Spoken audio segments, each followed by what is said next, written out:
Hey everybody, welcome to Building Network States 2024. We're here in Nashville. This is Joshua Harbring supporting Build Cities, VDAO, and other sponsors here for the event. We have here today with us Rodolfo. Tell us what's going on in Latin America. What are you doing in Argentina? Tell us about your project. I lead the Latin American Bitcoin Conference. It's been running since 2013. At this point, it's the longest running conference in the world. Its main focus was always to help Latin America seize the opportunities of Bitcoin and eventually blockchain tools. I think that we've done a fair good amount of effort and results after this event. It's an event right now. It's like 10K attendees every year, and lots of projects started after joining and understanding indeed Bitcoin through our events. Yeah. So I'm happy of what we've been doing and being so conscious and so well understood that Bitcoin would be back then, yes, in 2013, that Bitcoin would become what today it is, you know? And I think that most of the opportunities that we see today, you need to believe them. They were a chance to occur back then in 2013. So this is what we do. This is what I do. I have several projects all related to awareness and helping people to go into the space. And I like these kind of projects. I think that in America, it's a very special spot, specifically for these kind of new cities. And it's a country, it's a region that, because of its political and economical situations, this makes sense. No, or there are more chances here that eventually in some more evolved or first world countries. So I think Latin America is a good place to see, understand, and try to find spots to build this new city. Yeah. We had a lot of this when I was in Panama in the 2000s.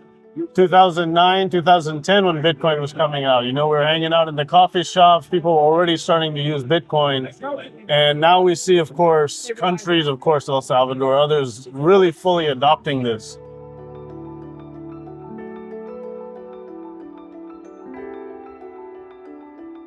So what do you see are some of the social applications? You know, the network state movement is about creating parallel solutions for society.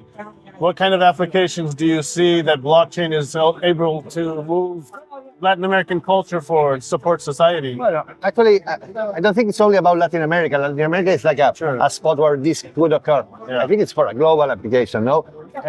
Sometimes some people have the mind more open than others. But I think that the main application of blockchain in these cases is the opting out. It's when you do DAOs or you do this kind of governments, yes, where your vote counts and you don't need to assign someone for 4 years, yes, and take their decisions as their promises as true, and then it's easy to put them in, hard to take them out, yes, from their leading road. So I think that these communities and this technology, blockchain, allows more fluent flow of voting and of believing, and you need to fulfill your promise to keep having my vote. No? So I think this liquid democracy that somehow promotes or is blockchain is a good tool for, and digital identities and all this that blockchain brings. I think it's a good tool for this kind of cities. I have concerns eventually if this is useful for going big, but for this initial application, I think it's very good.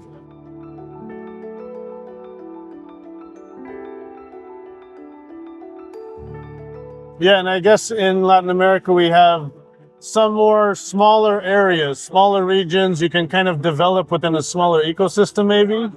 And so maybe you can scale within that space. And then the question is really kind of go global with some of these solutions, right? Eventually. I guess I don't know if it's about being small, but you have like it's less populated. Yes. Yes. So, for example, Argentina, the seventh biggest country in the world, but in relation of amount of people per square meter, we are very few people. While US has 200,000, no, 200 millions, and Canada, like, I don't know, 70, 80, and Brazil, 260. So Argentina has 44 million. So it's not about the amount of, but I think that we are less populated. So doing this kind of cities in these countries, it's like you have space to do them. And also economics are hard, usually in these countries. So if you come with a proposal for a location that may bring some complementary value to them, if they allow this space to grow and to evolve by themselves, I think that even some proposals could be attractive for some cities. Like, okay, I'll let you try here, you pay me some, yes, but I think it's. So maybe in some way it is less threatening. I guess that's what I say. Yeah. It's like less threatening, and it would be like also like a good idea for some. Yeah. But it's something that you need to work and find and who But the people are more receptive. We have social systems who have had challenges, and people looking for real good solutions out there, and so there are some solutions that can rise. Yeah, eventually you have people that thinks that their actual situation, solution, and country can fulfill their needs. Yeah. Yes. Again, it's not that first primer mundo. I don't know how to say it in English. It's like a third world countries. No? Yeah. So eventually, some might have the idea of we should try something different. Yeah. Yeah, Emerging. I guess it's easier here than it's easier in these countries than in other countries.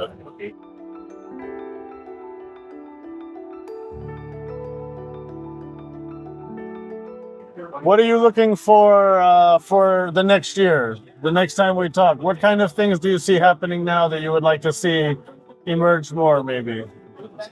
I really don't do those kinds of thoughts, and it's like when you're convinced that things will occur, it doesn't matter when they occur. I think that I don't have a business project.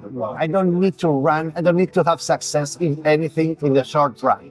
It's not that I have investors that want me to get some outcome in 1-2 years, so I do expect that government does this or that. I really don't care. I never run it.